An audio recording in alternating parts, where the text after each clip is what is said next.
Good morning, cyber people. My name is Gavin Rook, and today we're going to be showing you guys how to install a virtual machine onto your personal computer. This video will require you to download some software. As you can see here, I'm using something called VMware Fusion. It's just a piece of software specifically for Mac that will let you do virtual machines on your Mac. If you're running a Windows, you can download the version just called VMware. It usually has a workstation at the end of that, so VMware Workstation. You can also download a free version called VirtualBox. And Oracle does run this, but if you just search for Oracle Box on the internet, you should be able to find the right site to download that from. Now, if you're kind of unsure about what virtualization does, it's basically just being able to run a computer inside of your computer. This is especially helpful for businesses because some businesses will have one or two servers that have a lot of hardware on them, or in other words, that have really high capacities for RAM, processing power, and just really big hard drives. And they will run multiple servers on they will run multiple operating systems or computers on one server. So this is especially helpful for businesses because it will cost them a lot less for buying hardware. So, but for today's example, it's really just for testing out other things. And you can see I have a Windows machine, I have a Kali machine, I have a machine specifically for 325, which is a very fun class to take. GNS3 is something that is kind of like Packet Tracer. It's just a free version for it. So I do have a lot of virtual machines. But today, as you're following along on whichever software you have, it should be the exact same concepts. So whether you're on VirtualBox or VMware Workstation, the concepts for optimizing your hardware and picking a virtual machine from a specific file should be similar. The interface is not going to be the same, but let's just go ahead and dive right into it. So to start on VMware Fusion, we're going to click this little plus button up here. We're going to do New, Install from Disk or Image, and I'm going to go here, use another disk or image. I'm going to pick Fedora Live Desktop 20. And now what you're thinking, Gavin, Fedora 20 is like super old. Why are you using that one? And I'm just using it because it's on my machine. I didn't have to spend a lot of time downloading anything else, so that's why. So if you didn't really follow along with that one, you can see here it has a summary of what the machine is going to be defaulting to. So it defaults to 20 gigs of for the hard disk, 2 gigs of RAM, and it's sharing the IP address with my Mac. So we're just going to go ahead and customize settings. But before we do that, we have to name it. So I'm going to call this one Test for Video. Do Save. And now it's going to tell us to optimize some things. So before I do anything else, I'm going to go into processors and memory. I'm going to give this 2 cores, since my Mac has a lot of processing power. I'm going to give it 5,000 megabytes of RAM. And you should be doing this depending on how much on what your hardware is on your computer. For instance, my Mac, I'll just show you guys what my Mac has. So I currently have 16 gigs of RAM, I have a 2.9 gigahertz processor, and for the hard disk, you can see I have about 100 gigs left. So allotting another 20 gigs of a hard drive isn't a big deal, but you'll have to think of that and kind of tailor it to whatever your device has. So I'm going to go back and we're going to change the hard disk. I'm just going to get 25 gigs for kicks and giggles. Apply. We're going to go back. Like I said earlier, it's just going to share the same IP address with my Mac. Display, I'm just going to use full resolution just because I don't like to have a tiny screen.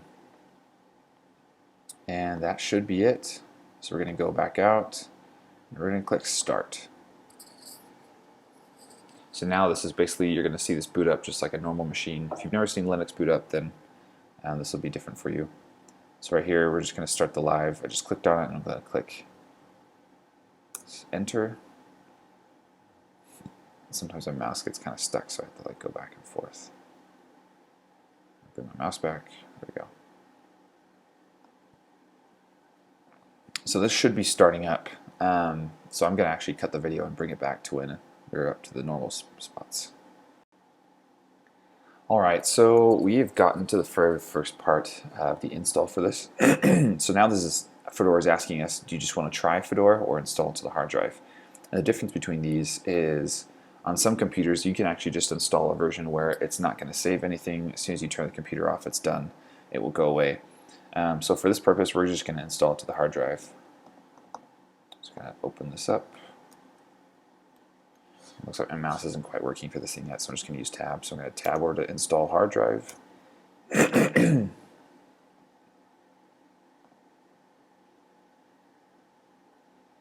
going to load a bit more. I'm going to do some English.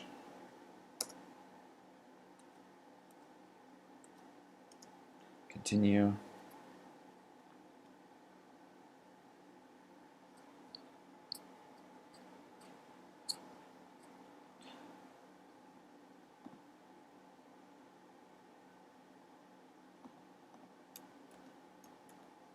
I'm going to fix this guy. Okay. I just want to install to this guy.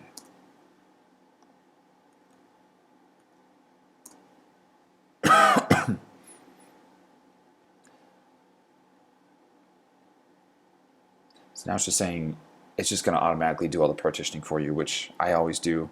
It's just a lot easier. So partition scheme LVM stands for Logical Volume Manager. There's some other versions of it, but I just use LVM every single time just because it's always worked for me. Saving the storage configuration. Okay, now we can actually go through and begin the installation.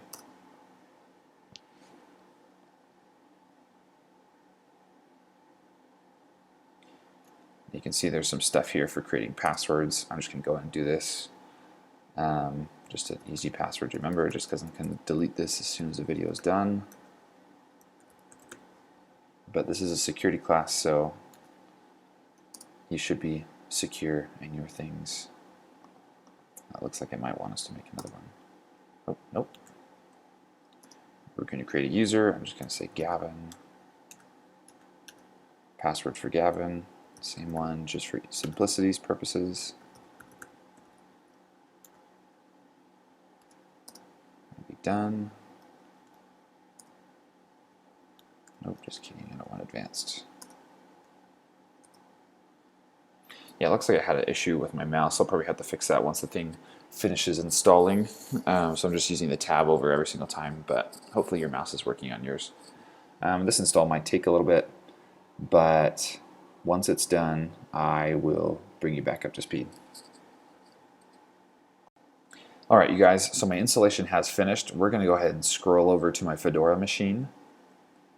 Wake it up, hit the space bar. Okay, so you can see after the reboot, it's saying, okay, we want to log in for Gavin. So I'm going to type in the password I set during installation.